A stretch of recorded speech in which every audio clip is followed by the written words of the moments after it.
It's Earth Mover, and this is Breakdown Beyond.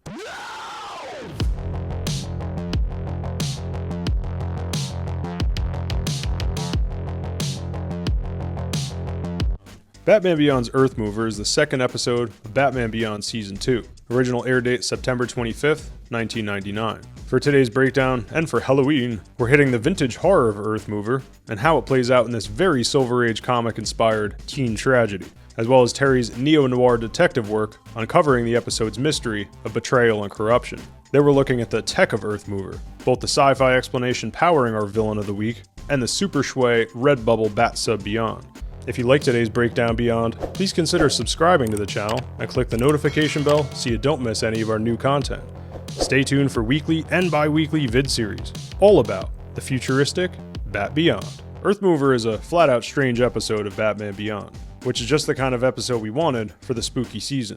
And while it may not be the most memorable episode of the series, it's a ton of fun to watch around Halloween. Namely a horror twist on the Silver Age classic American teen drama we often get from Beyond. And there is some half-decent noir detective work on the part of Terry.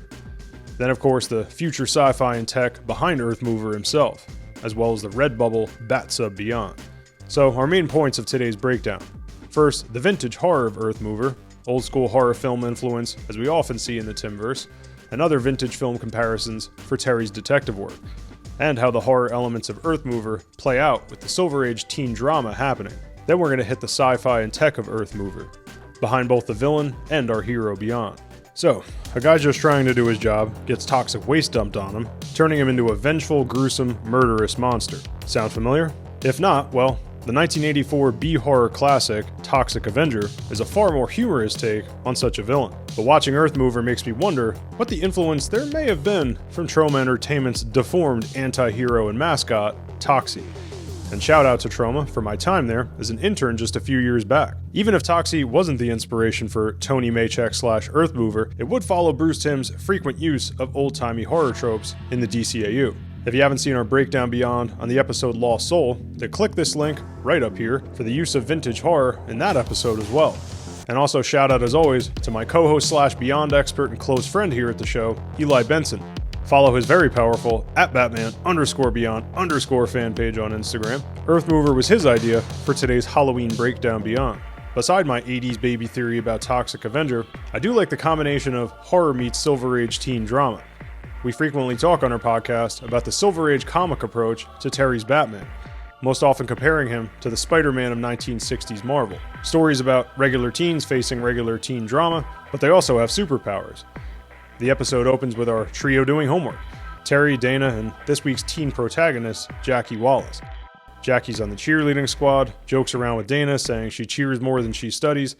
Again, very all-American teen drama setup for what interestingly turns out to be a very strange 80s stalker slasher story. While the kids are doing homework in the opening scene, Jackie is being stalked by her radioactive zombie of a father and his Clayface-looking minions. This reminded me a bit of John Carpenter's Halloween, where the bad guy's a supernaturally dangerous creep, but at first he stalks the young female protagonist because it's his family, his daughter, much like Michael Myers, not just immediately killing his sister and her friends. Instead he watches her, takes his time, and there's still a tiny shred of humanity and love for Jamie Lee Curtis, however misplaced and demented it is. Another horror trope was Earth Mover sucking Bill and Jackie's house into the ground.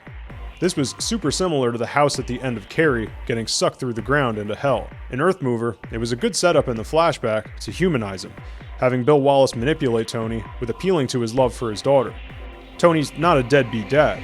He clearly loved and cared for his daughter, so make it a tradition at your house. Pop in Earth Mover every late October for a quite strange and dramatic zombie Batman take on Toxic Avenger. And you also get some Silver Age slasher fun in there as well. Terry McGinnis is past the torch of World's Greatest Detective, and Earth Mover is a pretty good use of that side of the bat, in particular the neo-noir detective. Again, Earth Mover opens with Terry and friends doing homework, which is then interrupted by Jackie's Clayface-looking stalker. Terry chases down our monster of the earth and collects a sample of mud for forensic testing. The mud sample Terry collects soon leads to something much bigger than traces of a sci-fi villain. Batman uncovers a huge secret held by Bill Wallace about a catastrophic environmental disaster involving radioactive waste. And Bruce points out that in the past, the DA accused Wallace of dumping this kind of chemical, Nothing was ever proved though. So, as wrong and reprehensible as a murder, Bill Wallace also got away with something much bigger. Classic noir stories usually involve a detective discovering a single clue or event, which then leads to one bad guy, ultimately leading to a much larger scale of villains with corruption and secret cover-ups. 1974's Chinatown rings a bell, the iconic detective noir film set in 1930s Los Angeles. Jack Nicholson is first hired to investigate an alleged adulterer. Then the man he's investigating turns up dead. Then the story escalates into Nicholson uncovering corruption going all the way up to the water department of Los Angeles. Earthmover's corruption may not go up that high, but it is a story about a detective exposing financial and environmental corruption, literally from the ground up, which is some pretty good symbolism for both a noir and horror story. The corruption and evil are at the very foundation of the story's setting, making it that much spookier. Now, let's get into the sci-fi and tech behind this episode, including some of the horrific science behind Earthmover's terrestrial transformation. As Terry says in the episode, that chemical they were dumping had catalyzing properties. It can scramble DNA with other organic material, like the Earth itself. So, to backtrack, and in English, Bill Wallace and Tony Maychek worked together years prior, as we learn in Bill's flashback. Both characters voiced by 90s hit TV dads. Bill Wallace is Dan Lauria, aka the dad from the Wonder Years, and Stephen Collins, the Earthmover, is Reverend Eric Hamden from Seventh Heaven. Tony disagrees with Bill when Bill pushes to dispose of radioactive waste, or excess chemicals as he puts it, in an abandoned mine shaft.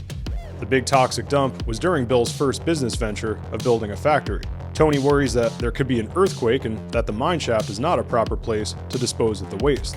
But Bill insists the mine shaft is totally sealed, no way for a bleed through. To further convince the dubious soon-to-be Earthmover, Bill offers Tony the position of partner in what he promises to be a big new company. And again, what really convinces Tony is Bill appealing to his love for his daughter Jackie.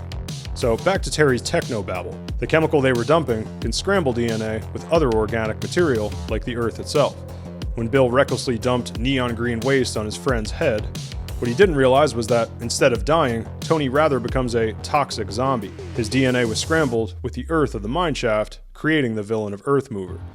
The other cool sci-fi and tech side of Earthmover is the one and only appearance of the red bubble bat sub beyond. Terry finds a water-accessible back door of sorts to Bill's house, which just got sucked into the ground. The inside and outside of this bat sub is dope. Starting with the outside, the sub fits right in with the aesthetic of Beyond. 100% red and black. The big red nose on it looks amazing. And it's great that it's super bubbly like an old-fashioned submarine, not sleek in any way, no sharp angles. I also really enjoy that it's a bat sub only, not a submersible bat boat like Bruce has back in the New Adventures. This thing is just a straight up submarine, which is very Batman to have largely unrealistic gadgets and vehicles designed for super specific tasks. And then the inside of the red bubble bat sub Beyond mimics the interior of the Batmobile. Terry's same arm suit / controls are activated and light up red when piloting both vessels. The sub's interior is a bit bigger and rounder, but just as cool as the Frank Miller looking interior we love so damn much in the Batmobile. If you're new here, consider subscribing to the channel and share this video with other Bat fans beyond who would also like this kind of content. In addition to the Breakdown Beyond series you saw today, we also have a bunch of interviews here on the channel with cast and crew from Batman Beyond, including both Batmen of the future, Kevin Conroy and Will Friedle. So make sure to stay tuned to the channel for more interview content as well.